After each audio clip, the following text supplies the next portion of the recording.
Oke, jadi karena ini cushionnya masih basah, aku mau keringin dulu, lanjut ceritanya aja ya. Nah, terus masuk kelas 5, itu mulai ada sebuah kejadian lagi. Jadi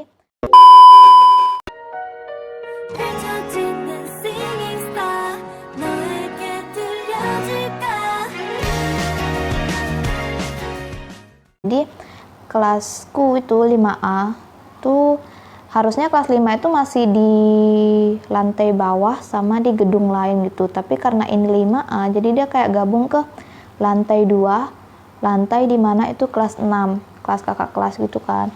Nah, habis itu waktu itu aku ingat banget lagi happening banget yang namanya BlackBerry, HP BB itu kan, BlackBerry itu. Nah, aku juga punya tuh, aku punya. Terus aplikasinya di BB itu kan namanya BBM itu kan, aplikasi chatting kayak WhatsApp sama lain gitu. Nah, itu kan happening banget tuh. Terus yang namanya anak kecil main kayak begituan kan belum begitu paham ya. Nah, habis itu di situ kan juga ada grup. Aku tiba-tiba diundang masuk ke dalam grup SD gitu, grup SD. Jadi kayak campuran anggotanya tuh anak kelas 6, anak kelas 5, kayak gitu-gitu dah. Nggak yang kelas 5 aja, kelas 6 aja. Ini campuran gitu. Terus aku asal terima aja gitu kan. Terus aku yang anaknya emang nggak kenal siapa-siapa di grup itu, akhirnya aku nggak ngomong apa-apa gitu, kayak cuman ngeliatin percakapan kakak-kakak itu aja kan. Terus di grup itu bisa yang namanya posting foto kita, bisa dikomen juga sama orang foto kita itu. Nah, ada satu kakak kelas ini, dia ngeposting fotonya, foto selfie gitu. Aku lihat postingannya itu, tapi aku nggak ngapa-ngapain itu, aku sekedar lihat, soalnya aku nggak kenal kan kakak itu siapa. Tapi besoknya tuh hari Minggu kan. Hari Minggu itu kita ke sekolah buat hias kelas, karena hari Seninnya tuh hari PGRI, ritual tradisi kita lah ya. Kalau anak-anak SD dulu tuh suka bikin kejutan buat gurunya gitu. Jadi dihias kelasnya, dan kita tuh datang hari Minggu buat hias itu. Nah, tiba-tiba, jadi hari Minggu itu aku nggak ditungguin sama mama kan, karena udah kelas 5 juga, ntar dijemput aja gitu. Jadi kita berame-rame di anak-anak kelas itu tuh ditemenin sama satu ibu dari salah satu anak. Terus tiba-tiba pas kita lagi asik-asik ngias nih, ada temanku manggil, "Dip, kamu dicari tuh sama kakak kelas." Aku bingung dong, soalnya kan aku nggak punya kenalan kakak kelas ya. Oh, aku punya kenalan kakak kelas dulu pas kelas 1 sama 2 gitu, gara-gara mereka suka rambutku yang panjang gitu kan. Terus suka ditemenin gitulah. Tapi kakak-kakak itu udah lulus kan. Nah, aku kan bingung gitu pas kelas 5 dicariin sama kakak kelas lagi. Soalnya setauku kakak kelas yang aku kenal itu udah lulus. Masa sih mereka datang lagi kan? Dan ternyata bukan. Pas aku samperin, itu tuh kakak kelas 6B. Jadi kelasnya tuh sebelahan sama kelasku, pas banget sebelahan gitu. Bukan pas banget, di selang satu kelas 6A. Jadi baru 5A, 6A, baru 6B. Nah, terus kelasnya ini tuh karena deket kan, ada satu tangga. Di depan kelas 6B itu ada tangga. Nah, mereka nungguin aku di tangga itu kan. Aku bingung kan, ini siapa gitu nyarain aku. Terus pas aku samperin mereka, aku udah baik-baik nih kan, karena junior ya harus baik, dan aku masih kecil, jadi aku masih paham gitu. Aku masih paham rasa takut akan kakak kelas gitu masih ada gitu. Jadi aku langsung kayak, "Ya kak, nyari aku ya?" Kayak bukan nyari aku, aku bilangnya saya sih. "Iya kak, nyari saya, ada apa ya?" Kayak gitu kan. Tapi aku udah baik-baik nih nanyain. Kakak-kakak itu langsung kayak, jadi mereka bertiga, satu kakak ini yang punya urusan sama aku, duanya cuma nemenin gitu kan. Nah, kakak yang punya urusan sama aku nih tiba-tiba kayak langsung neriakinnya tuh kayak, "Kamu kan yang ini," terus saking dia kayak neriakinnya tuh terlalu cepet dan kencang, aku tuh sampai kayak nggak bisa ingat semua perkataannya. Tapi yang aku tangkap adalah dia ngelabrak aku. Itu kan istilahnya ngelabrak ya, ngelabrak aku gara-gara ada sebuah komenan jelek di foto yang dipostingnya, yang tadi aku ceritain, ada kakak kelas yang posting foto. Nah, itu dia, foto di postingan itu tuh di komen jelek sama seseorang yang pakai gambarku, yang foto profilnya tuh pakai fotoku. Jadi kayak seolah-olah tuh aku yang komen jelek kayak gitu ke postingan kakak itu. Lanjut, aku mau pakai bedaknya loose powder dari Pond's yang BB Magic Powder. Ya, udah. Pakai dikit aja sih supaya nggak begitu basah kelihatannya habis pakai cushion.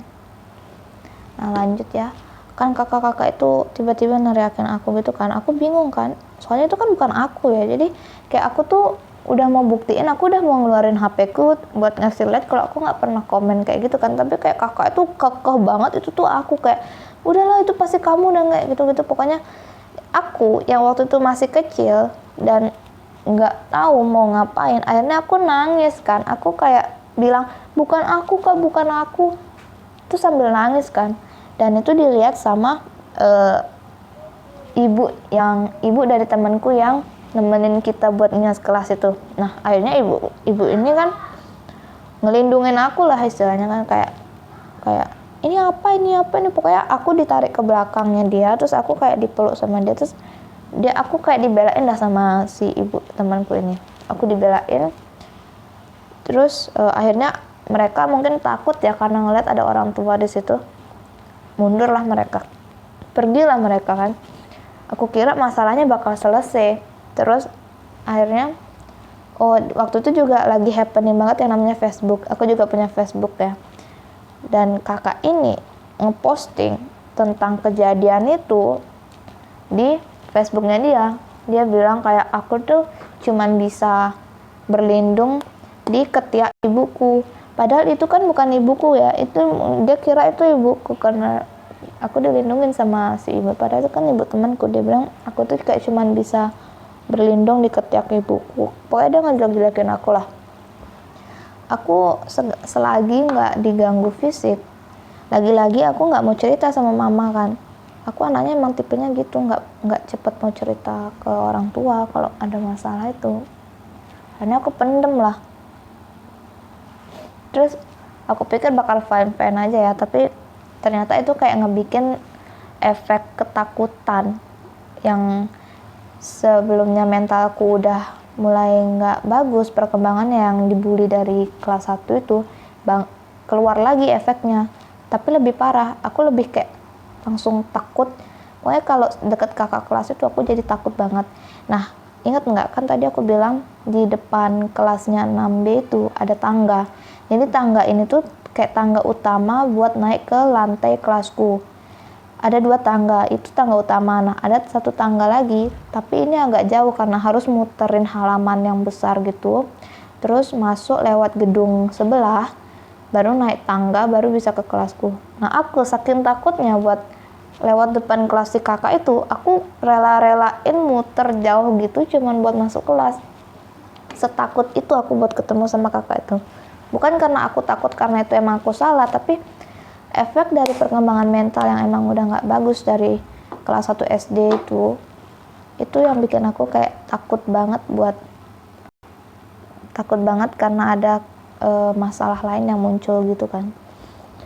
Dan akhirnya itu tuh kayak berlangsung, aku yang lewat tangga jauh itu tuh berlangsung kayak hampir sebulanan lebih, dan akhirnya mamaku tahu kan. Nah selama sebulanan itu si kakak ini tetap yang kayak ngeganggu aku, tapi secara verbal dan secara media sosial. Nah ini kan yang dibilang sama orang-orang tuh cyberbullying ya. Nah itu aku udah ngalamin itu dari SD, cyberbullying itu. Terus aku yang lama-lama kayak pokoknya itu kayak makin menumpuk ketakutan dalam diri aku. Akhirnya mamaku tahu, nyadar kalau misalnya aku tuh muter jauh buat masuk kelas. Ditanyalah sama mamaku, kamu ngapain muter jauh gitu? Soalnya mamaku kan tahu ada tangga yang lebih dekat gitu. Aku awalnya nggak mau cerita, aku bilang ya nggak apa-apa buat olahraga aja kayak gitu kan. Tapi akhirnya mamaku karena tahu banget mungkin tipe anaknya tuh kayak gimana, dia tahu ada apa-apa. Akhirnya aku ceritalah ini aku cerita. Dan lagi-lagi mamaku ya seperti yang di awal tadi, dia langsung datang ke sekolah. Aku nggak ingat itu hari apa, tapi Itu kayaknya pagi-pagi banget, jadi guru belum pada datang, anak-anak yang datang juga baru sedikit. Jadi mamaku tuh datang ke sekolah. Oh ya, sebelumnya aku mau pakai eyeshadow dari Emina yang Pop Rouge. Ini yang gelato. Tuh, lucu ya warnanya. Ini sebenarnya warnanya nggak begitu nggak begitu ngejreng. Karena itu aku suka. Aku cuma mau pakai 2 warna ini aja. Nah, terus mamaku datang ke sekolah dan mau nemuin si kakak itu. Kakak itu juga udah ada di sekolah kan. Jadi kakak itu diajak ngomong sama mamaku. Mamaku ngejelasin kalau dia tuh mamanya dari anak yang kamu bully kemarin, kayak gitulah.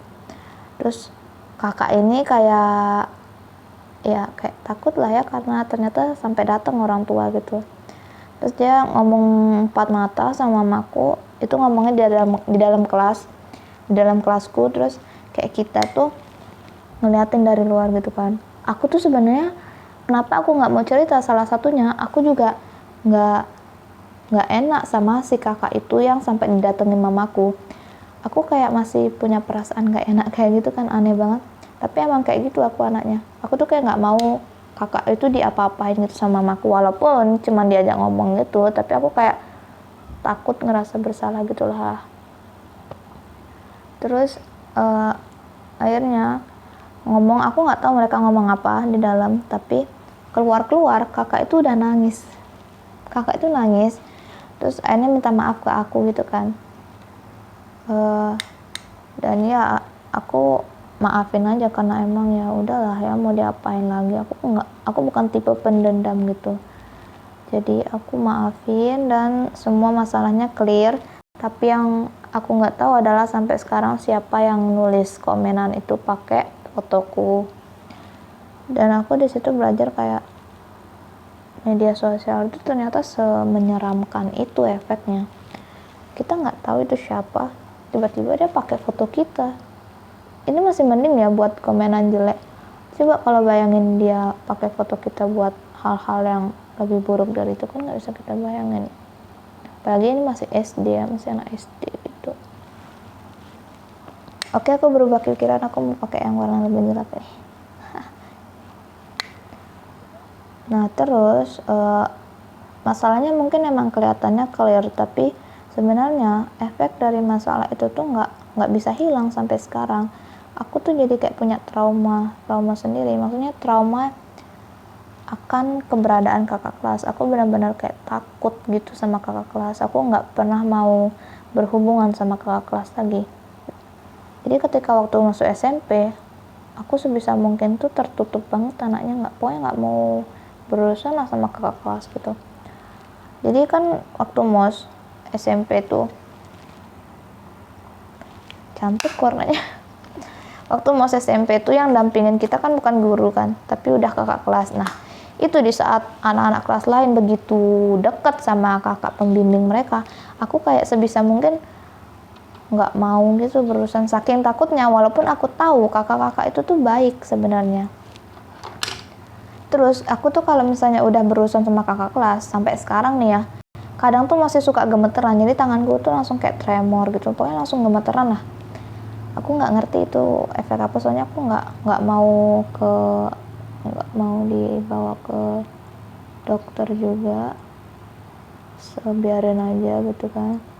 Terus yang lucunya adalah kakak yang bully aku ini sekarang tuh jadi kakak kelasku di SMP dan di SMA. Jadi kita kayak tetap sering ketemu gitu. Terus di SMA juga dia kakak ini tuh senior di setiap ekskul yang aku ikutin. Lucunya adalah itu, tapi si kakak ini kayaknya nggak ingat tentang masalah itu, tapi aku masih ingat banget gitu. Karena ya efek dari masalah itu menurutku sangat wow ya. Ini aku pakai penjepit bulu mata cuman buat naikin mataku. Kalau naikin bulu mataku walaupun nggak bakal kelihatan sih. Orang pakai kacamata seneng aja. Nah, terus di SMP aku juga kayak gitulah, sama tipenya kayak yang di SD, tapi aku udah mulai kebal gitu ya, kayak udah mulai nggak mau pikirin tentang itulah.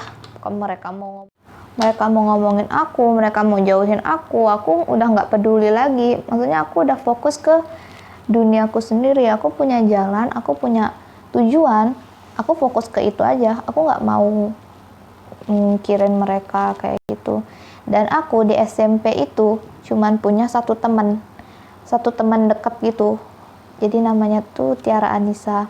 Dia menurut aku kayak ya bisa dibilang dia tuh penyelamatku, malaikatku. Jadi ceritanya lucu nih, aku ketemu dia itu waktu hari pertama setelah MOS, karena dia itu dia tuh nggak ikut pramos, terus MOS pun dia ngumpul sama teman SD-nya. Jadi aku kayak nggak, waktu MOS itu anak-anak itu pada kenalan gitu kan, aku tuh kayak nggak kenalan sama sekali gitu. Jadi kalau misalnya ada yang mau kenalan sama aku, baru aku kenalin namaku gitu. Pokoknya aku tuh harus nunggu orang ngenalin diri mereka ke aku, baru aku bisa kenalan sama dia. Aku tipe yang kayak gitu.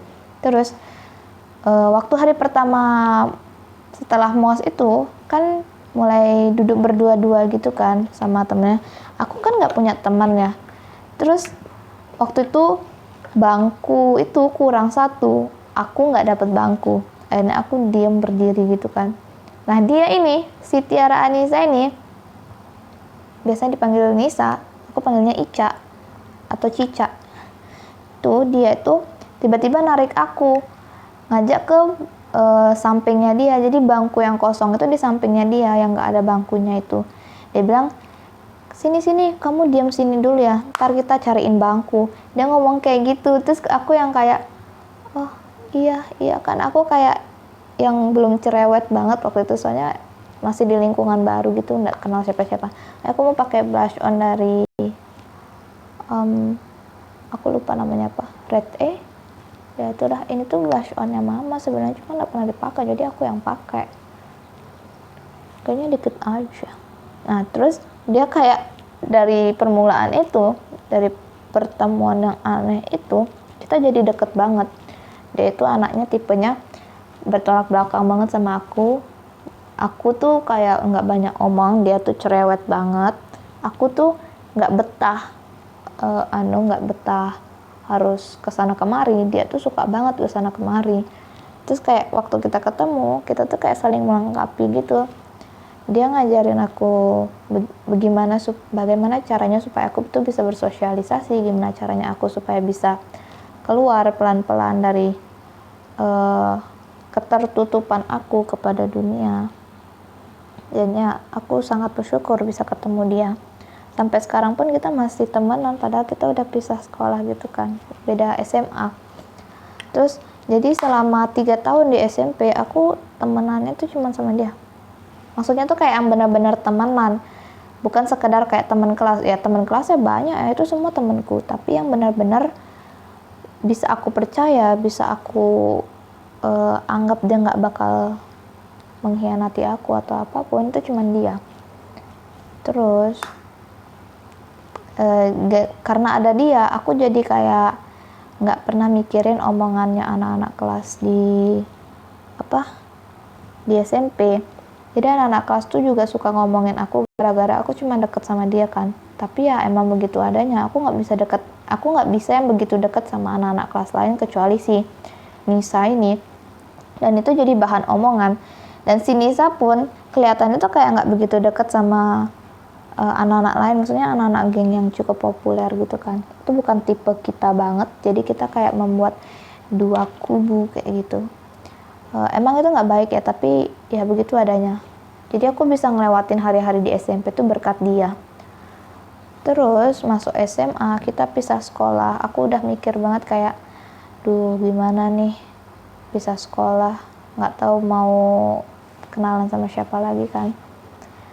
Terus dan ya benar, di SMA ini aku nggak begitu dekat sama anak-anak kelas lain yang nggak sedekat sama dia. Masih temenan, cuman nggak sedekat sama dia gitu. Aku nggak bisa nemuin orang lain yang lebih dekat dari dia. Ya ini maskara, tapi aku nggak mau pakai maskara, nggak suka. langsung aja deh kita ke ini. Lanjut aku mau pakai ini tuh Creamy Tint dari Emina yang warnanya Sunbeam. Awalnya aku nggak begitu suka soalnya warnanya ngejreng banget, tapi pas sudah mau habis baru bagus kelihatannya.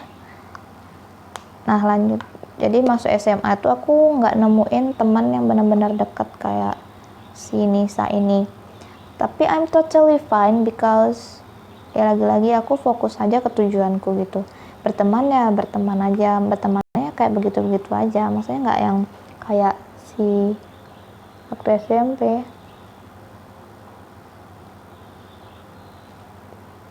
Nah kalau kalian tanya pembuliannya kayak apa di SMA, yang bully ini tuh laki-laki tapi isinya tuh kayak perempuan. Mereka tuh suka gosip gitu, aku nggak ngerti ya awal mulanya aku suka diganggu sama mereka tuh karena apa. Aku nggak tahu, kalau misalnya kalau aku ada kesalahan ya aku nggak ingat, tapi setidaknya mereka ingetin aku kalau misalnya aku punya kesalahan sama mereka. Tapi mereka nggak pernah ngomong apa-apa, cuman gosipin aku terus kayak dia suka nyindir aku gitu. Jadi di SMA tuh ada banyak grup kelas gitu kan. Nah di setiap grup kelas ini mereka suka nyindir aku lah, pokoknya setiap kegiatan yang aku lakuin. Aku kan suka main Instagram ya, jadi apa-apa tuh aku post di Instagram, dan mereka tuh kayak suka komenin, tapi komennya tuh nggak secara langsung ke aku, komennya tuh nyindir di grup kelas coba, walaupun dia nggak ngomong itu tuh aku, walaupun nggak nyebut nama, tapi aku tahu itu tuh aku yang disebut itu, karena ya nyindirnya detail banget. Terus ada satu situasi di mana aku tuh nggak cuman digangguin nyindir gitu, tapi di lingkungan kelas pun aku tuh kayak suka diremehkan istilahnya. Pokoknya diremehkan banget lah. Terus aku tuh anaknya pendek. Karena pendek itu jadi mereka tuh kayak suka gangguin aku gitu. Aku sih fine-fine aja, gue ya selagi dia nggak mukul aku, dia nggak ngapa-ngapain aku nggak bakal ngapa-ngapain. Cuman di satu kondisi aku merasa jenuh banget, kesel banget, gerah banget. Nah, aku langsung kayak bilang di grup, waktu itu mereka nyindir aku lagi kan, terus aku langsung kayak bilang, kamu kalau ada masalah ke aku tuh ngomong, jangan kayak gini gitu kan, maksudnya mendingan kamu tuh ngomong ke aku, nyindir ke aku tuh secara personal gitu, nggak perlu kamu nyindirnya tuh di grup kelas yang dilihat sama banyak orang. Kan kita juga kayak punya perasaan apa ya, malu lah ya digituin. Terus dia tanggapannya tuh kayak cuman baperan banget sih jadi anak. Tapi kan kita kalau digituin terus harusnya adalah perasaan sedikit sakit hati gitu. Aku juga udah nahan itu, aku tuh kayak nggak pedulian juga. Tapi waktu itu aku udah kayak kesel banget. Akhirnya aku abis ngomong panjang lebar, aku bilang kayak kamu kayaknya kalau aku mati pun kamu masih ngomongin aku, jadi kalian nggak bakal berhenti. Kalau gitu aku yang ngalah gitu kan. Abis aku ngomong kayak gitu, aku keluar dari semua grup kelas, dan di satu grup itu ada wali kelasku kan. Jadi wali kelasku tuh kayak bingung ini tuh kenapa gitu. Oh ya aku lupa, ini abis pakai Creamy Tint tadi aku mau pakai Nivea lip balm ini, soalnya Creamy Tintnya tuh sedikit kering supaya nggak begitu kering dan supaya warnanya ke blend aja. Terus wali kelas tuh ngelihat situasi itu, terus nanya ini tuh ada apa. Emang agak telat sih, soalnya itu tuh udah berlangsung dari kelas 1 sampai kelas 2 kemarin, semester 2 pertengahan ini. Mereka udah kayak gitu ke aku tuh 1 tahun lebih, dan wali kelasku tuh baru lihat. Terus di hari itu kan malam ya, kejadiannya malam, mereka nyindir aku nangis dari malam itu sampai jam 3 subuh aku baru tidur. Aku nangis di situ. Biasanya aku nggak nangis, tapi nggak tahu kenapa aku kayak kayaknya udah kayak kekumpul banget gitu rasa keselnya tuh, dan akhirnya aku luapinnya tuh pakai nangis. Aku sebenarnya nggak suka nangis karena nangis itu bikin pusing. Nah, make upku udah selesai nih. Aku mau perbaiki jilbab dulu. Nanti kita lanjut cerita. Oke, jilbabnya udah rapi. Nah lanjutin ceritanya lagi dikit aja. Nah terus Habis itu aku nangis kan, dari malam mereka nyindir aku tuh sampai jam 3 pagi itu aku baru tidur. Aku sekalian sholat tahajud. Terus aku chat mama habis itu. Aku chat mama. Jadi mama itu punya usaha nasi kuning gitu. Jadi tiap pagi tuh udah bangun buat nyiapin nasi kuning. Jadi aku tahu mama tuh udah online WA dari jam 3 itu. Akhirnya abis sholat itu aku chat mama lewat WA. Soalnya kan kamarku di atas ya.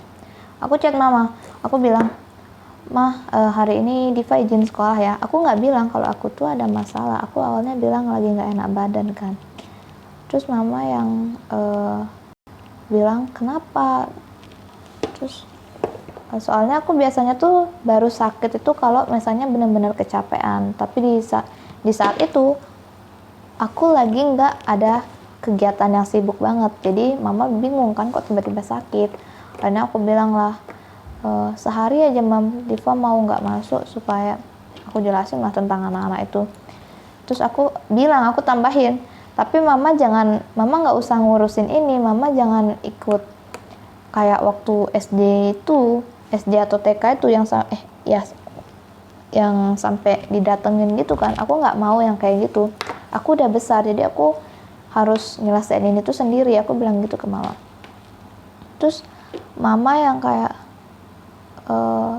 baru tahu keadaannya kayak gitu, yang kayak langsung ya Allah, kayak mama tuh kayak kelihatan banget jadi sedih banget gitu. Aku agak nyesel cerita itu ke mama, tapi aku benar-benar kayak nggak mau masuk hari itu. Jadi aku ngomong kayak gitu, harus terpaksa.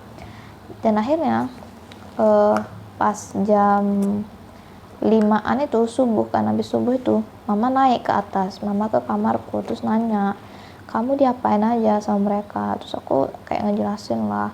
Terus aku ngejelasinnya juga hampir mau nangis gitu kan. Aku jadi kayak sentimental banget, gampang nangis. Terus aku jelasin kayak gini-gini. Terus akhirnya kayak mama bukan yang langsung mengiyakan aku supaya nggak masuk. Mama tuh kayak menguatkan aku, "Mbak, di kehidupan ini pasti ada orang-orang kayak gitu. Kamu kalau misalnya keluar kerja nanti, orang-orang itu bakal lebih parah dari kayak mereka. Jadi kamu tuh harus jangan mengikuti permainan mereka gitu loh. Jadi kamu tuh jangan mau kalah sebenarnya. Tapi kalau misalnya kamu mau nggak masuk hari ini, ya udah mama buatin surat," kayak gitu kan. Terus mama ninggalin aku habis ngomong kayak gitu. Aku diem lama di kamar itu, aku mikir, masuk nggak ya. Dan omongan mama itu emang bikin aku nyadar itu benar, harusnya aku nggak kayak gitu kan. Akhirnya walaupun sedikit telat, aku akhirnya masuk sekolah dan untungnya nggak telat. Terus mama yang nanyain, "Sekolah Mbak?" Tuh kayak seneng banget gitu loh ngeliat aku akhirnya memutuskan untuk sekolah dan nggak bolos kayak gitu. Terus akhirnya aku masuk kelas itu kayak pasang wajah data, terus kayak ya nggak mau ngurus itu. Nah, siangnya wali kelasku manggil aku dibawa ke Wakasek kesiswaan. Ternyata aku disuruh ketemu BK di sini bukan berarti aku nakal ketemu BK, tapi wali kelasku merasa aku butuh penanganan konseling dari pihak BK kan, karena kena yang dibilang bullying secara verbal kayak gitu kan. Jadi aku disuruh cerita di situ. Tapi menurut aku selama konseling itu aku kayak, ya aku tahu itu, aku yang diomongin sama konselingnya tuh ya kayak gitu, kamu tuh sebenarnya kuat, kamu tuh bisa kayak gini gitu. Terus kayak aku tahu kayak gitu, jadi aku nggak butuh sebenarnya sesi kayak gitu. Dan itu malah kayak bikin aku jengkel sendiri gitu loh. Kayak aku tuh bukan yang benar-benar terpengaruh, cuman di satu kondisi karena aku nggak bisa cerita sama orang, jadi aku kayak harus meluapkannya itu dengan cara lain, yaitu jangan cara menangis itu. Akhirnya aku balik ke kelas. Ternyata di kelas wali kelasku itu ngomong sama anak-anak laki itu, ngomong tentang itu. Mereka juga dikonseling tapi dari wali kelas gitulah ya. Aku pikir ya lucu aja gitu. aku sebenarnya nggak begitu gimana gitu, cuman butuh waktu buat meluapkan semuanya. Tapi emang mama itu agak serius orangnya, dan aku juga bersyukur mamaku kayak gitu, yang selalu dukung aku, selalu support aku.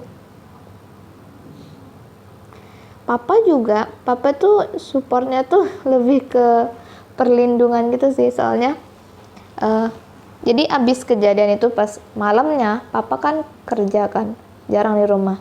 Terus malamnya tuh papa langsung chat aku, "Mbak, kamu diapain sama anak laki?" kayak gitu kan. Anak laki kok banci banget gitu, kalau papa ada di sana udah papa datengin mungkin. Terus kayak papa kayak sampai nyumpah gitu kan. Itu bukan papa banget sebenarnya, tapi papa di sana kelihatan banget kalau sayang banget sama anak perempuannya. Dan itu emang perlindungannya dia sebagai papa kan. Ya aku bersyukur aja selama 9 tahun lebih ngerasain pembulian kayak gitu tuh, yang tipenya beragam, tempatnya pun beragam, orangnya pun lain-lain. Aku tuh kayak bersyukur masih ada orang-orang yang dukung aku, yang support aku, kayak orang tuaku, temanku. Dan mereka tuh kadang kalau dengar ceritaku, mereka lebih emosi daripada aku. Itu bikin aku kayak, aku masih ada seseorang di sini, aku masih ada orang lain di sini yang lebih peduli daripada mereka. Jadi aku kayak nggak perlu peduliin orang-orang kayak gitu. Dan aku juga sadar dari omongan mamaku, karena di setiap tingkatan kehidupan itu kita pasti ketemu orang-orang kayak gitu. Nanti aku kuliah pun pasti aku yakin banget aku bakal ketemu lagi tipe orang kayak gini, dan aku udah siap kalau ketemu kayak gitu. Jadi kalau misalnya kalian yang nonton ini tuh punya pengalaman yang sama kayak aku, mungkin lebih parah, karena menurutku ya ini nggak begitu parah, tapi ya cukup panjang perjalanannya. Buat kalian yang pernah ngerasain lebih parah dan sampai sekarang belum bisa ngeobatin itu atau ngehandle itu, ketahuilah pasti ada orang-orang yang selalu support kalian walaupun kalian gak nyadar itu. Ada orang-orang yang begitu peduli sama kalian. Dan sebenarnya orang-orang yang suka gangguin kalian itu sebenarnya mereka peduli sama kalian. Karena apa? Karena mereka selalu ngelihat kalian gitu. Mereka selalu perhatiin kalian kan, secara nggak langsung itu mereka perhatian ke kalian. Jadi kalian harus ambil sisi positifnya aja supaya kalian bisa berdamai dengan perasaan itu. Nah, segitu aja videoku hari ini. Ini bakal panjang banget sih, aku yakin ini durasinya panjang banget, tapi senang bisa sharing lewat video ini. So, aku harap video ini bisa membantu kalian yang di luar sana kalau kalian punya pengalaman yang sama kayak aku. Terus aku harap juga make upnya bisa membantu kalian. Sebenarnya ini bukan make up yang gimana ya, kayaknya make up biasa gitu. Aku juga pakai kacamata, eyeshadownya nggak begitu kelihatan, tapi ya udahlah, aku suka make up. Jadi ini daily make upku, make up sehari-hariku kalau nggak ke sekolah. Oke, jadi kalau kalian enjoy videonya, kalian bisa like, habis itu kalian komen gimana perasaan kalian kalau misalnya yang kalian yang jadi aku, atau mungkin kalian bisa sharing cerita kalian yang pernah dibully kayak aku, karena kalian nggak sendiri, banyak banget orang yang kayak gitu dan kita saling merangkul di sini. Terus kalian bisa subscribe supaya mendukung channelku. Oke? See you guys. Assalamualaikum warahmatullahi wabarakatuh.